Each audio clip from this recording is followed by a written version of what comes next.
looking to do a distortion, and we were looking for something maybe that was different sounding. So I tried the idea of dividing the audio spectrum into a number of bands and distorting them independently.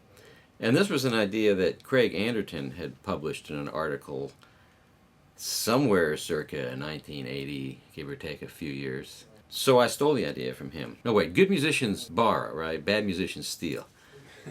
Needless to say, because this is now done digitally as opposed to done in analog, we can be more sophisticated. And whereas he had proposed a 4-band system, we could fit 10 bands.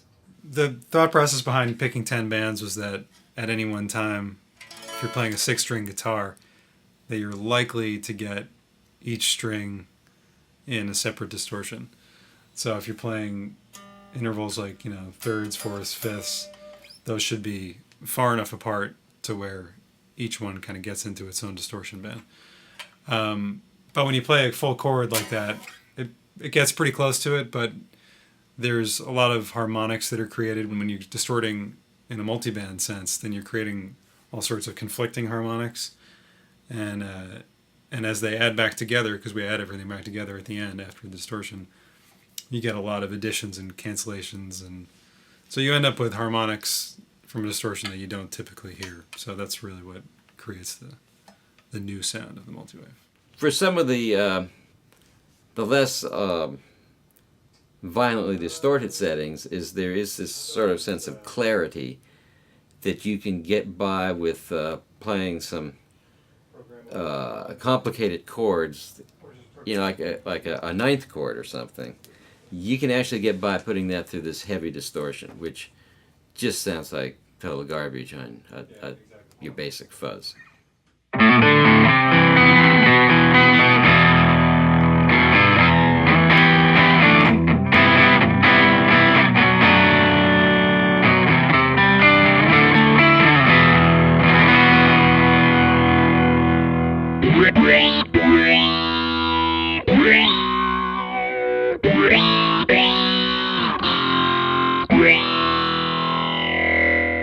What makes it synthy? I guess it's the fact that it doesn't sound like a conventional acoustic instrument. It has a strangeness to it that people do sort of tend to associate with things that synthesizers can do. The multiband processing, I think, accounts for a lot of that, and also the foldback. It's the combination of those two things. And I'd say it's people classify it as being synthy, and I do too, just because it creates harmonics and a sound from your guitar that is much different sounding than other distortion.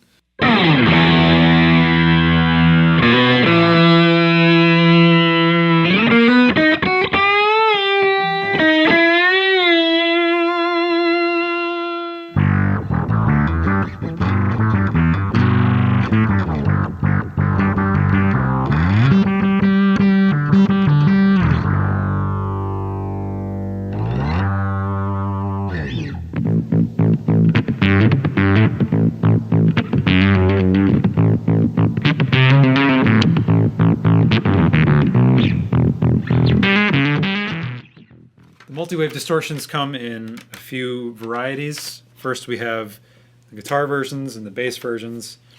There are a few subtle differences between the guitar and bass versions. Mostly, the bass version has been revoiced exclusively for bass. There's also some differences in the clean, dry mixing. And then the difference between the Pro and non-Pro versions are that the Pros feature the same exact effect settings as the normal version, but also have a 7-band equalizer. And additionally, they have 6 presets, which you can access through these 3-foot switches, and there are 2 banks. You can then fade from one bank to another, morph from one bank to another, using the expression pedal input on the back. There's also a MIDI input, which can be used for externally accessing the presets and also changing some of the parameters with controller messages.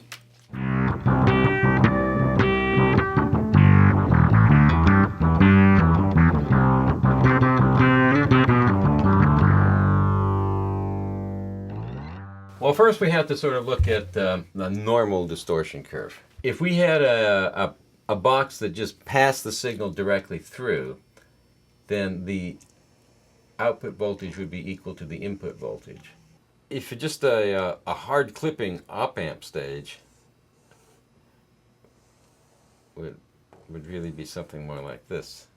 I should show you what happens with when a sine wave goes into this. Well, it's going to clip it off. Because once the input gets beyond a certain amount, the output just stays fixed. When you fold a signal over like that, and you're not allowing it to stay in a one-to-one sort of ratio from input to output, that folding over of the signal creates a lot of harmonics, and that's what distortion is essentially. And in foldback distortion, instead of going up and then going to the top and staying there and clipping and never getting any higher than that, it goes up and clips, and then if the input keeps going up, then the output actually starts to go down.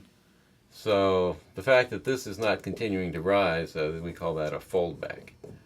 It adds even more harmonics than these kinds of distortions. It really screws up the signal a lot more. So if you put a sine wave signal through this mapping, here's, say, your original sine wave, a pure tone. As the signal increases, the output, maybe it just sort of follows it, but then at a certain point we get to this level, and now we start heading back until we've gotten to some level corresponding to the peak. And then as this voltage unwinds, this unwinds. And then what happens here is sort of the same thing in the other direction. So this is a much more violent treatment of the waveform.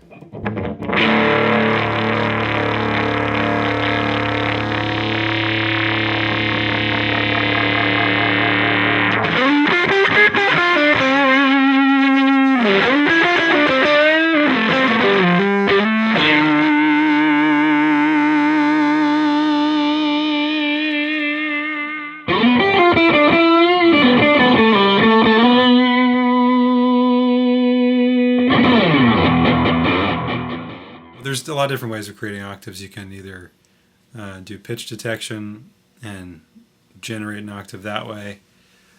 So you're doing pitch shifting essentially. Or there's the old way of like an Octavia, where there's a circuit which produces, it's kind of a hacky way of doing it, but it gives you a rough estimate of an octave up of the incoming signal. In the multiwave, it's a type of foldback distortion, but it's one where the input-output curve will always sort of give you a response which is will kind of double every peak that comes in, and when you double the peaks that way, then you're essentially creating an octave. So.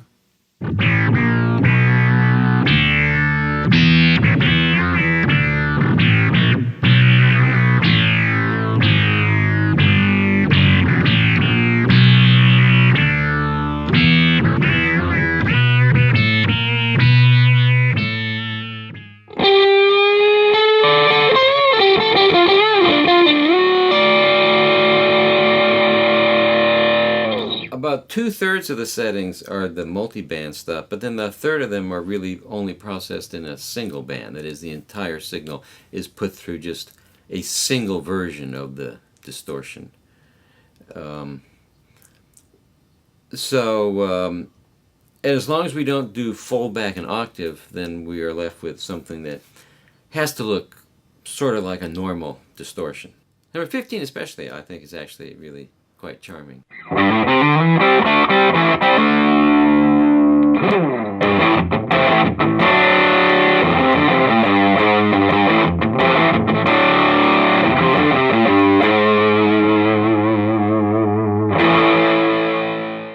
Did you have the tones of any well-known guitarists in mind when creating this pedal? No. What types of players would benefit from using the multiwave? Well, players who are looking for something different. Although, if the product is ever going to become popular, well then, there'll have to be lots of people using it. Eventually, will want people buying the multiwave because they've heard it so much in all the hit records. Oh yeah, the standard multiwave sound, that will be just fine. That's just exactly the sound I want because it's the sound that everyone is using, so I want to use the multiwave. We haven't gotten to that point. We're still currently at the point where we've got to get people who want really different sorts of sounds. I hadn't looked at it that way before, but that's a very interesting thought. It doesn't help my engineering, or it doesn't. I don't think it helps the company, but it's fascinating. If you're the type fascinated by such things.